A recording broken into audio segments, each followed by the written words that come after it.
네, 희망을 노래하는 정치인입니다. 정도원 전 의원과 함께하는 직설 시간인데요. 자, 인사 나누겠습니다. 어서 오십시오, 의원님. 네, 안녕하세요.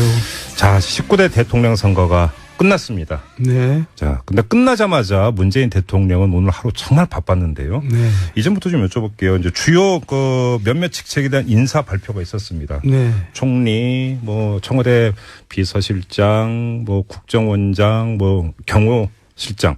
네. 인사가 있었는데 총평부터 부탁드립니다. 어떻게 보세요? 글쎄요, 제 시각으로는 무난한 인사였다고 보여지고요. 문재인 대통령 자체가 굉장히 좀 유한 이미지잖아요. 네. 그래서 좀 그 중에는 좀 강단 있는 사람이 한 사람 정도라도 있었으면 하는 아쉬움은 있습니다. 강단이 있다라는 건 어떤 뜻입니까? 그러니까 좀 밀어붙이고. 예. 네, 이제 그 사람 존재 자체로 이제 뭔가 일이 정리되는 그런 사람들 있잖아요. 일종의 이제 해결사라면 너무 과한 비유가 될까요? 아무튼. 카리스마라고 보통 얘기하죠. 네네네. 예. 우리가 보통 이제 투톱 하면 총리와 청와대 비서실장 투톱 이런 식으로 많이 표현을 하잖아요. 국정원장까지 쓰리톱이죠. 예, 쓰리톱. 예. 자, 그 포즈는 어떤 의도가 담겼다고 읽어야 될까요? 그러니까 야당인이 돼버렸네요, 이제. 네. 야당과의 원만한 국정 운영을 하겠다는 그런 의미도 내포되어 있다고 봅니다. 총리 내정자 자체가 워낙 원만한 분이고요. 이낙연 지명자. 예, 또 비서실장도 굉장히 원만한 분입니다. 임종석 전 의원 말씀하시는 거죠? 이제 새로 국정원장 내정자도 굉장히 합리적인 분이고 하니까 저는 그런 것도 감안했다고 생각하는데요. 그러면 이 쓰리톱이 이제 어차피 이제 총리 지명자 같은 이제 국회 인준 과정을 또 거쳐야 되고요. 네. 이렇게 본다면 이제는 야당이 된 이제 자유한국당이라든지 이런 데고 이제 그렇게 척을 지지 않은 야당과도 관계가 아주 원만한 사람 이렇게 보면 되는 겁니까? 네, 아주 적격이죠. 아, 그렇습니까? 네. 그럼 인준에 그렇게 어려움은 없겠네요. 어려움이 없다고 봅니다. 그것도 굉장히 의식을 했겠죠. 그래요? 네. 근데 야당이 이 인물에 대한 평가와는 별개로 전략적 차원 때문에 오히려 인준에 그러니까 비협조적으로 나올 가능성은 어떻게 보세요? 비협조적으로 나올 수가 없죠. 그래요? 왜냐하면 이번에는 인수위도 없는 이제 새 정부인데 정부 처음부터 이제 소위 딴지를 걸기 시작하면은 오히려 역풍이 불어서 그렇게 못할 겁니다. 예. 그러면 보통 이제 인준 절차 지명 후에 보통 한 달 걸리는 게 지금 역대 기록 보면은 그나마 짧은 기간. 김대중 정부 때 김종필 총리 같은 경우는 거의 반년이 걸렸어요. 네, 그렇습니다. 이런 일은 없겠죠. 설마 빨리 이제 해야 되는 거는 당연한 얘기고요. 예. 야당에서도 그렇게 하도록 노력할 겁니다. 제가 생각할 때는. 그래요. 앞서서 저희가 이제 1, 2부에서 인터뷰했던 박영선 의원이나 송영길 의원에도 동일한 질문을 드렸었는데 이제 조각을 이제 내각을 구성을 해야 되는데 헌법에 따르면 이제 총리가 재청권을 행사를 해야 되는 거 아닙니까? 예. 그래서 이게 지금 이게 인준 과정 이런 것 때문에 새 총리가 못하고 황교안 총리한테 이제 부탁하는 거 아니냐 이런 전망이 있었는데 의원님은 어떻게 보세요? 그렇게 안 할 것 같은데요. 그렇죠. 예. 새 정부 지금까지 그렇게 했죠. 네. 이명박 정부 때도 그렇고. 네. 그런데 지금 새 정부는 그렇게 안 할 것처럼 보이고요. 예. 시간이 걸리더라도 새 총리를 뽑아서 절차를 밟고 왜냐하면 이제 원칙을 굉장히 강조했잖아요. 그렇죠. 그 원칙대로 가야지 맞는 거죠. 예. 자, 의원님 같은 경우는 정권 창출 나아가서 어떤 정권 출범에도 또 이제 깊이 관여를 하시던 분이기도 하고 또 경험을 갖고 계시니까 이 정권을 출범하는 데 있어서 가장 경계하고 조심해야 될 게 뭐라고 보세요? 역시 인사 아니겠어요? 인사? 국민들은 이 인사를 보고 평가를 하고요. 또 그게 가장 중요하기도 합니다. 그래서 인사가 만사라는 얘기도 있고요. 그렇죠. 그러니까 이제 MB 정부 때나 박근혜 정부 때나 초기 인사에서 무너져 버린 거죠. 하긴 박근혜 정부도 초기 이제 조각단계에서 몇몇 인사가 여러 가지 문제가 나와서든 낙마를 하고 이런 경우가 있었잖아요. 예. 지지율도 그러면서 빠지고 이랬던 일이 있었는데 역시 인사가 가장 중요하다. 그렇습니다. 근데 아무튼 문재인 대통령이 행한 첫 번째 인사는 상당히 뭔가 무난한 편이다. 네. 이렇게 이제 후한 평가를 해 주셨네요. 예, 저는 그렇게 봅니다. 그리고 이제 국회에서 인준 과정도 그렇게 어렵지 않게 진행이 될 것 같다라고 이렇게 전망을 해 주셨으니까. 아무튼 이제 공이 정치권으로 넘어갔으니까요. 어떻게 그러니까 정치권에서 나오는지 좀 보도록 하고요. 대선 결과 이야기를 좀 해야 될 것 같은데 이전부터 여쭤보겠습니다. 자유한국당인데요. 홍준표 후보가 어제 자평하신 거 보셨죠? 한국당 복원에 의미를 두겠다 이렇게 얘기했는데요. 한국당 복원이 되는 겁니까? 복원은 됐는데 네. 도로 침박당으로 복원이 됐죠. 그래서 이제 퇴행해버린 건데. 퇴행? 예. 그러니까 이제 무너지려면 철저히 무너져서 새로 일어서야 되는데 네. 어정쩡하게 이제 만들어 놓으면 이게 장기적으로 이제 지리멸렬이 계속 연명하는 겁니다. 그래요. 그러니까 아주 가장 나쁜 케이스죠. 차라리 지려면 참패를 하든지 뭐 이기든지 해야지 이렇게. 어정쩡하다 오히려? 예. 그건 정말 그리고 그 도로 침박당으로 됐다는 평가는 그게 지방선거에서도 결코 이 국민들이 그걸 그냥 좌시하지는 않을 거라고 봅니다. 지금 의원님께서는 도로 침박당이 됐다고 평가를 하셨는데 그 이야기는 그러면 대선 후에 당권을 홍준표 이제 전 후보죠. 전 후보가 접수하는 일은 없을 것이다. 이런 판단까지 겸하는 내용입니까? 홍준표 후보가 접수하더라도 네. 뭐 하더라도 본인이 말로는 뭐 당권 도전을 안 하겠다고 했는데 네. 꼭 그대로 뭐 믿을 수는 없고요. 하더라도 지금 친박들이 지금 정말 정치권에서 퇴출돼야 마땅한 이제 그런 잘못을 저질렀죠. 예. 그런데 그걸 다시 복권을 시킨다는 것이 징계도 약하게 때렸는데 퇴출이 아니라 네. 그걸 다시 복권까지 시켜놓고 예. 이런 그런 이미지를 가지고 어떻게 새로운 정치를 할 수가 있겠어요? 그래요? 그러니까 당권을 누가 잡느냐에 불문하고 네. 친박을 정리하지 못했던 것은 예. 두고두고 그것은 이제 발목 잡힐 일입니다. 그래요. 네. 그러면 그 정치인 홍준표의 정치적인 그 미래는 어떻게 평가를 하십니까? 24% 득표를 기록을 했고 영남권에서 상당히 상대적으로 선전한 것으로 나왔는데 네. 그 정책 기반을 확충을 했다고 평가를 하십니까? 어떻게 보세요? 뭐 본인 인생에서 베스트가 된 거죠. 아, 그래요? 예. 그리고 또 아직 재판이 남아 있잖아요. 아, 대법원 남아 있죠. 예. 재판이 어떻게 될지도 모르는 상황이고. 예.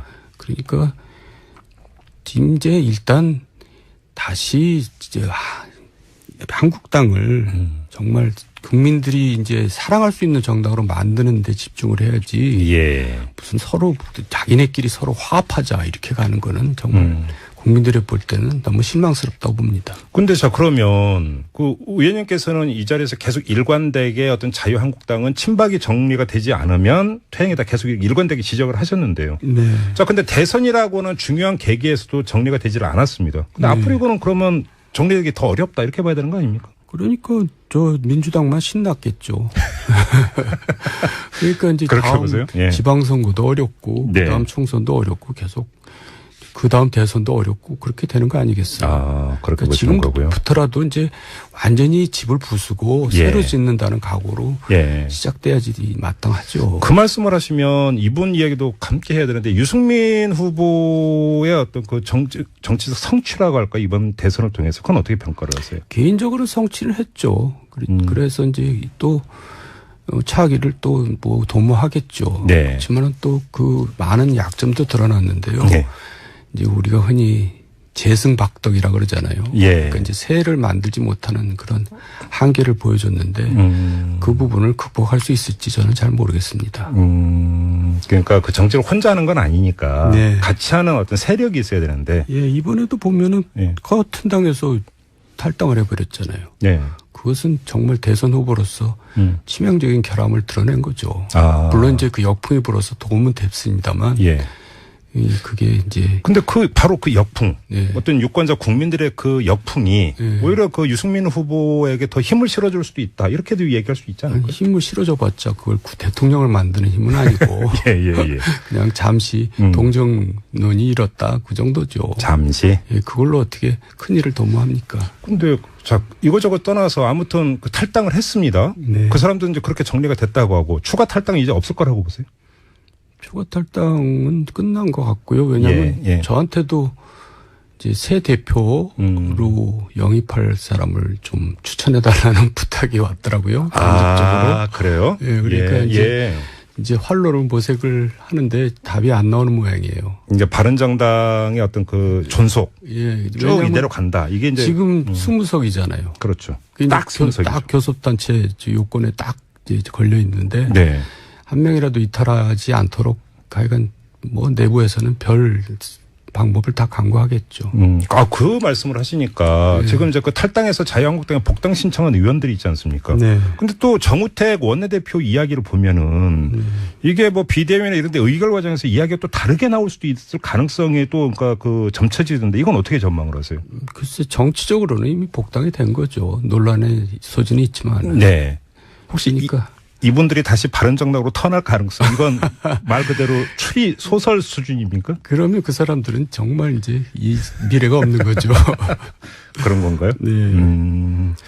아무튼 바른정당은 그러면 이대로 그냥 쭉 일단 이렇게 그 중간 정리가 됐다고 보면 되겠네요. 뭐 당 대표까지 청구해달라고 부탁이 들어왔다면? 네, 그러니까 지금 바른정당은 이제 어떻게 보면 최악의 경우에는 공중분해가 될 수도 있고요. 네. 또 이제 여기서 일부 네. 국민당과의 또 통합도 모색할 수도 있고 이제 여러 가지 경우의 수가 있죠. 하지만 지금 이 상태로는 정치권에서 별 큰 역할을 못할 것 같은데요. 그러나 이거란 여쭤보네. 그래서 새 대표 추천하셨습니까? 글쎄요. 지금 누가 가겠어요. 이 마당에. 네. 처음부터 그렇게 했었어야죠. 그래요? 네. 아무튼 이제 외부 영입을 지금 이제 검토하고 있는 거군요. 그러니까 당의 간판으로. 이제 하도 이제 어려우니까 여러 가지 이제 뭐 별의별 수단을 다 강구하는 것 같습니다. 알겠습니다. 그리고 앞서 이제 쇼미더뉴스 시간에도 전해드렸는데요. 안철수 전 후보 같은 경우는 이제 정치인의 길을 계속 걸어갈 것으로 의원님도 그렇게 보시는 거죠. 그러려면은 잠시 좀 이제 국민의 그 관심에서 사라질 필요가 있습니다. 그래요? 지금 계속 남아서 뭘 하겠다 그러면 할수록 본인한테 손해고요. 이럴 때는 잠시 잊혀져 있는 것이 본인을 위해서 위롭고 또 지금까지 역대로 보면 다 그랬습니다. 이제 김 전 대통령도 영국으로 떠나잖아요. 그랬었죠. 맞아요. 국민의 일단 관심에서 벗어나가지고 지금 뭐 하고 있지? 그 사람 어디 있어? 라는 얘기가 이제 나올 땐 돌아오는 것이 이제 중요한 정치 이벤트가 있을 때, 그래서 총선이라 이럴 때 이제 짠 하고 다시 나타난다. 근데 국민의 목소리가 그 사람을 찾는 듯한 그런 분위기가 조성될 때 나타나야지. 지금 계속 여기서 정치권에서 얼씬거리다가는 오히려 더 계속 마이너스입니다. 그런데 바로 이제 그렇게 하면 좋은데 문제는 요번에 그 대선 성적표를 보면은 호남의 지역 기반이 상당히 지금 그 위험한 것으로 나오지 않았습니까? 결과만 놓고 보면 오히려 이것이 이제 더 그 좌불안석으로 갈 가능성이 있는 건 아닙니까? 그러니까 국민당도 어렵고요. 안철수 후보도 사실 제가 이제 가혹한 얘기인지 모르지만 가진 거에 비해서 많이 지금까지 누린 겁니다. 그리고 국민의당도 지금 이제 일부가 이탈할 가능성이 상당히 높고요. 그 일부가 혹시 그 호남 지역구 의원들 말씀하시는 겁니까? 그래서 제 개인적으로는 국민의당이 일부 이탈하고 나머지하고 바른당하고 합당해서 정말 제대로 된 중도 신당이 탄생하는 것이 우리나라 미래 정치를 위해서 바른 길이라고 생각합니다. 그렇게 가야 된다고 보세요? 그래서 호남 지역구 의원 중에 일부는 예를 들어서 더불어민주당으로 다시 돌아가고 남은 그 의원들하고 바른정당이 통합을 해서 중도 정당으로 간다. 아주 정체성을 확실하게 해야죠. 이제 그렇게 가야 된다라고 말씀하셨는데 그 실현 가능성은 어느 정도로 가능성은 이렇게 높아 보이지는 않습니다. 그래요? 네. 이제 그럴 리더십들이 안 보이거든요, 양쪽에. 그래요? 이거 사실은 그러니까 이제 대선 이후에 정가 관전 포인트 중에 하나가 사실은 그거인데 어떻게 움직일지 좀 지켜봐야 될 것 같고요. 마지막으로 다시 이제 그 새 정부 출범과 관련해서 이 질문 드리고 좀 마무리를 하도록 할게요. 항상 왜 청와대만 들어가면 이러느냐 이런 얘기 많이 있지 않았습니까? 예를 들어서 당청 간의 소통이라든지 청와대와 국회 간의 소통이라든지 특히 야당과의 소통 이게 대단히 중요하지 않습니까? 어떻게 풀어야 되는 겁니까? 이게 왜 안 되는 겁니까? 그 전임 같은 경우. 지금 대통령은 소통은 상당히 잘하는 분이에요. 제가 같이 일을 해보니까 상임위에서. 근데 진정한 소통은 뭐냐면 듣는 겁니다. 그것도 나와 다른 의견을. 그 구체적으로 얘기하면 아니 되옵니다라는 소리를 항상 들을 수 있는 자세가 돼 있어야죠. 그것만 유지한다면 저는 이 정권이 성공적으로 끝납니다. 근데 꼭 그 초심이 바뀌어가지고 오만과 독선에 빠져서 결국 실패로 돌아가는데요. 이번 대통령만큼은 정말 초지일관, 네. 시종일관 듣는 예. 그런 굉장히 굿 리스너입니다. 경청하는 사람입니다. 문재인 대통령 같은 경우 그래서 충분히 그럴 준비가 돼 매일 있다고 아침마다 보세요? 예. 듣자 이제 이렇게 결심을 하셨으면 기대합니다. 듣자. 네. 예, 듣자. 그러면 전임 박근혜 전 대통령, 이명박 전 대통령 왜 그렇게 안 들었을까요? 그러니까요. 되고 난 다음에 이제 화장실 갔다 오면 달라지잖아요. 알겠습니다. 듣자 이 두 글자로 그냥 오늘 한마디로 정리를 해 주셨는데요. 자, 이렇게 듣자 두 글자 남기면서 정두환의 직설 마무리하겠습니다. 고맙습니다, 의원님. 네, 감사합니다. 네. 자, 의원님은 어떻게 보세요? 그렇게 안 할 것 같은데요. 그렇죠. 예. 새 정부 지금까지 그렇게 했죠. 네. 이명박 정부 때도 그렇고. 네. 그런데 지금 새 정부는 그렇게 안 할 것처럼 보이고요. 예. 시간이 걸리더라도 새 총리를 뽑아서 절차를 밟고, 왜냐하면 이제 원칙을 굉장히 강조했잖아요. 그렇죠. 그 원칙대로 가야지 맞는 그렇죠. 거죠. 예. 자, 의원님 같은 경우는 정권 창출 나아가서 어떤 정권 출범에도 어떤 또 이제 깊이 관여를 하시던 분이기도 하고 또 경험을 갖고 계시니까 네. 이 정권을 출범하는 데 있어서 가장 경계하고 조심해야 될 게 뭐라고 보세요? 역시 인사 아니겠어요? 인사? 국민들은 이 인사를 보고 예. 평가를 하고요. 또 그게 가장 중요하기도 합니다. 그래서 인사가 만사라는 얘기도 있고요. 그렇죠. 그러니까 이제 MB 정부 때나 박근혜 정부 때나 딴지를 걸기 시작하면은 오히려 역풍이 불어서 그렇게 못할 겁니다. 예. 그러면 보통 이제 인준 절차 지명 후에 보통 한 달 걸리는 게 지금 역대 기록 보면은 그나마 짧은 기간. 김대중 정부 때 김종필 총리 같은 경우는 거의 반년이 걸렸어요. 네, 그렇습니다. 이런 일은 없겠죠. 가급적 설마 빨리 이제 해야 되는 거는 당연한 얘기고요. 예. 야당에서도 그렇게 하도록 노력할 겁니다. 제가 생각할 때는. 그래요. 앞서서 저희가 이제 1, 2부에서 인터뷰했던 박영선 의원이나 송영길 의원에도 동일한 질문을 드렸었는데 이제 조각을 이제 내각을 구성을 해야 되는데 헌법에 따르면 이제 총리가 재청권을 행사를 해야 되는 거 아닙니까? 예. 그래서 이게 지금 이게 인준 과정 이런 것 때문에 새 총리가 못하고 황교안 총리한테 이제 부탁하는 거 아니냐 이런 전망이 있었는데 저는 말씀하시는 거죠? 이제 새로 국정원장 내정자도 굉장히 합리적인 분이고 하니까 저는 그런 것도 감안했다고 생각하는데. 그러면 이 쓰리톱이 이제 어차피 이제 총리 지명자 같은 이제 국회 인준 과정을 또 거쳐야 되고요. 네. 이렇게 본다면 이제 이제는 야당이 된 이제 자유한국당이라든지 이런 데고 이제 그렇게 척을 지지 않은 야당과도 관계가 아주 원만한 사람 이렇게 보면 되는 겁니까? 네. 아주 적격이죠. 아, 그렇습니까? 네. 그럼 인준에 그렇게 어려움은 없겠네요. 어려움이 없다고 봅니다. 그것도 굉장히 의식을 했겠죠. 그래요? 네. 근데 야당이 이 인물에 대한 평가와는 별개로 전략적 차원 때문에 오히려 인준에 비협조적으로 나올 가능성은 어떻게 보세요? 비협조적으로 나올 수가 없죠. 그래요? 왜냐하면 이번에는 인수위도 없는 이제 새 정부인데 정부 처음부터 이제 소위 있으면 하는 아쉬움은 있습니다. 강단이 있다라는 건 어떤 뜻입니까? 그러니까 좀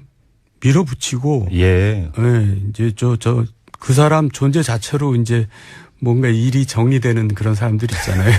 일종의 이제 해결사라면 너무 과한 비유가 될까요? 아무튼. 카리스마라고 보통 얘기하죠. 네네네. 우리가 보통 이제 투톱 하면 총리와 청와대 비서실장 투톱 이런 식으로 많이 표현을 하잖아요. 국정원장까지 쓰리톱이죠. 예, 쓰리톱. 자, 포지는 어떤 의도가 담겼다고 읽어야 될까요? 그러니까 야당이 돼버렸네요, 이제. 네. 야당과의 원만한 국정 운영을 하겠다는 그런 의미도 내포되어 있다고 봅니다. 총리 내정자 자체가 워낙 원만한 분이고요. 이낙연 지명자. 또 비서실장도 굉장히 원만한 분입니다. 임종석. 네. 희망을 노래하는 정치인입니다. 정두환 전 의원과 함께하는 직설 시간인데요. 자, 인사 나누겠습니다. 어서 오십시오, 의원님. 네, 안녕하세요. 자, 19대 대통령 선거가 끝났습니다. 네. 자, 근데 끝나자마자 문재인 대통령은 오늘 하루 정말 바빴는데요. 네. 이전부터 좀 여쭤볼게요. 이제 주요 몇몇 직책에 대한 인사 발표가 있었습니다. 네. 총리, 청와대 비서실장, 국정원장, 경호실장. 인사가 있었는데 총평부터 부탁드립니다. 어떻게 보세요? 글쎄요. 제 시각으로는 무난한 인사였다고 보여지고요. 문재인 대통령 자체가 굉장히 좀 유한 이미지잖아요. 네. 그래서 좀 그중에는 좀 강단 있는 사람이 한 사람 정도라도 있었으면